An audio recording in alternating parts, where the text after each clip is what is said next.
What's up, YouTube? It's your boy Sax, and I'm back with another video for you guys today. And welcome to my series, Forming Analysis.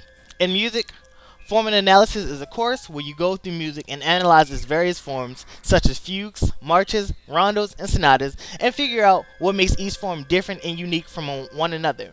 To translate, in this series, I will take various news articles, videos, discussions, and conferences, and analyze them and give my take on them. In this episode of Forming Analysis, I'll be talking about the Xbox One live reveal presented by Microsoft that happened about an hour ago. And I will talk about stuff I liked and didn't like, but of course I'm going to start with the stuff I liked. But overall in the conference, I felt like I was disappointed. The conference didn't really appeal to me as a gamer and the type of gamer I am. So when I get to the bad stuff, you'll see what I mean about that. But as far as the good stuff, I was in love with the voice activation. Like as soon as they said Xbox on, like that was completely amazing, and it did a really good job to show my second point, which is the multitasking of the system. The fact that you could, go between one application to another seamlessly and without breaks, without having to restart the program. It was simply amazing, just amazing. The controller was the other thing I liked. While a lot of people don't like the Xbox because of the D-pad and the fact that it's kind of big, I actually like the form feel of it. And that new Xbox One controller, it's pretty great actually. And the new look of it makes it look like it's gonna be nice and sleek and kind of comfortable, even though if it's still bulky for you small-handed gamers or whatever. As far as the games go, the game that I really was into was Quantum Break, even though they only showed like a tiny bit of it. But I was really into the little bit they showed about it, and I really want to see more. And lastly and surprisingly, Call of Duty Ghost. We give a lot of flack to Infinity Ward for not doing anything new to Call of Duty, and when they announced that they would do a new engine, we were like, well, it's still gonna be the same Call of Duty. It's still gonna suck. It's still gonna have campers and all that stuff. But in the little film they actually did a good job at showing some new things about the Call of Duty series and what they're trying to implement in the Ghost series to make it something new and to make it something different. And it actually kind of got me looking forward to it more. Of course, I have to see more stuff about it, and as that happens, we'll get more insight on whether or not I want to buy it. But right now, it's looking good. It's looking like a change of pace, and I can't wait to see more, especially since they're doing a new story.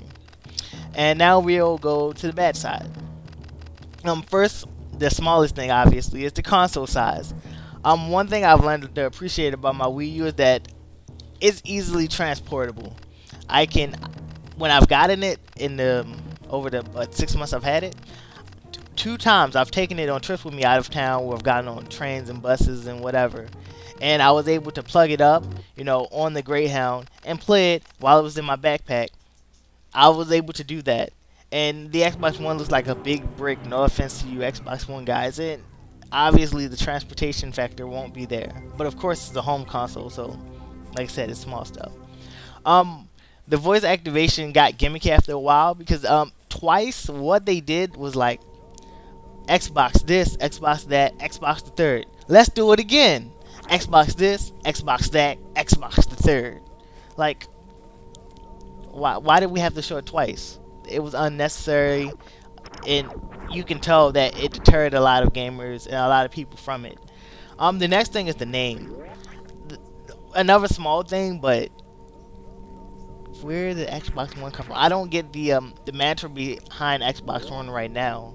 I guess they'll reveal more about the idea behind the name later, but I must prefer Xbox Infinity. But of course, like Shokio said, if you could get used to Wii U, then you can get used to anything. So I guess there. My biggest grunt about it is they focus. Well, one of my two biggest grunts about it is that they focus too much on the feature set and not so much of the new feature set. They focused on, well, this is what the 360 could do. Let's show you how it can do that, but better. It really just showed a lot of reinventing the wheel instead of adding new stuff to the wheel. Like voice commands. Once again, like I said, I was wowed by the fact you could turn your Xbox on with voice command. But like I said, you could already do that with your 360. They're just showing you how it's better now. Same with the Skype reveal. Like, you already have party chat on your 360. They're just showing you now how it's better with Skype. There's to translate or to go to metaphor or to use another console with the PS4 and the Wii U's reveals. Like, of course, they showed these feature sets of stuff I didn't care about and stuff, but they show new things on the Wii U and the PS4 that their previous predecessors couldn't do. With the Wii U, Nintendo TV, the Wii couldn't do that, but now the Wii U can. PS4, game chat, the PS3 couldn't do it, but now the PS4 can. Of course, these are features already there, but they added new stuff to the PS4 wheel. They added a new piece to it to make it, a better wheel. What Microsoft did was refine the wheel. They reshaped it. They smoothed it out. And while there's nothing wrong with that, you can obviously tell that they were refining the wheel and not really adding anything new to it. The last thing I didn't like, which I'm not going to spend too much time on because I've already went 6 minutes, is the fact that they really talked more about TV media than as well, which I really wasn't interested in as I'm not a big TV person. So, they talked about the Halo live action show. They talked about, how you can do fantasy football at the same time while watching NFL, and all the cable services, like I said, they already had, but it just didn't interest me. I know it goes with their whole, combining all the devices in your living room mantra thing, but just to me, it wasn't enough that you could only show 4 games or whatever. So that's basically how I feel about the Xbox conference. So you guys can tell me how you feel. Like, comment, subscribe, all that good stuff. Your boy Sax is out, and peace.